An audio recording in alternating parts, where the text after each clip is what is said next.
trouver une reine tout de suite pour Achashverosh. Esther. Haman, ça le met en run que quelqu'un lui manque de respect. Il va décider de tuer tous les juifs.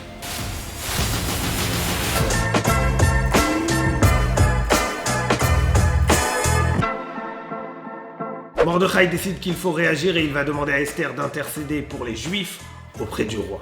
Esther va demander à tout le monde de préparer cette entrevue qui peut être risquée avec 3 jours de jeûne. C'est d'ailleurs en souvenir de ce jeûne-là que nous jeûnons encore maintenant la veille de Purim. J'ai faim. Esther va se présenter devant le roi et va lui demander de venir à un festin qu'elle organise pour lui et pour Haman, invité par la reine elle-même. Haman est aux anges.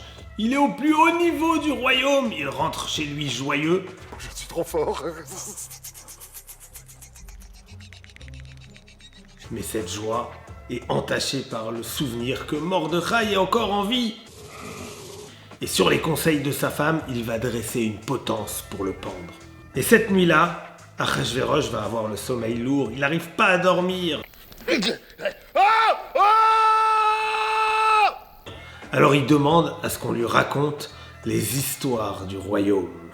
Et comme par hasard, l'histoire qui va lui être contée, c'est le sauvetage du roi par le juif Mordechai qui a mis à jour un complot contre le roi.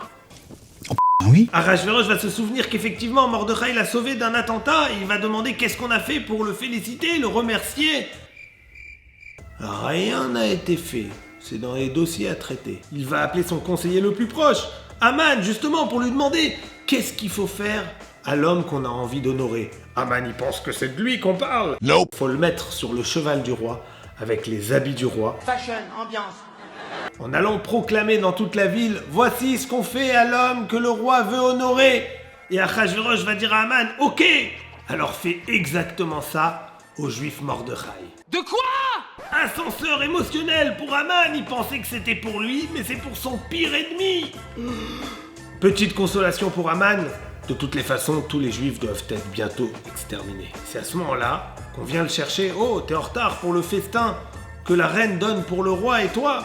Haman arrive à ce festin et le roi demande à la reine « Dis-moi ma reine, pourquoi ce festin? Qu'est-ce que je peux faire pour toi ?» Et là la reine va dire « Juste ma vie et celle de mon peuple, parce qu'il y a un gars qui nous a vendus et qui a décidé de notre extermination.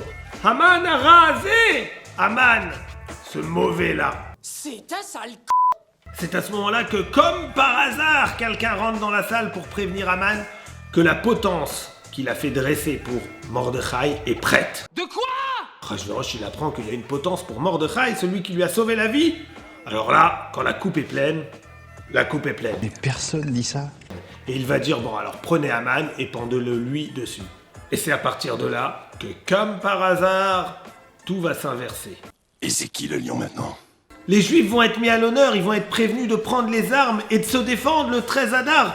Contre tous les ennemis, on va pouvoir tuer tous les antisémites et tous ceux qui veulent notre mort. On dit que le hasard, c'est le nom que prend Dieu pour passer incognito. Eh ben, c'est l'essence même de l'histoire de Purim. Intéresse-toi un peu à ton histoire.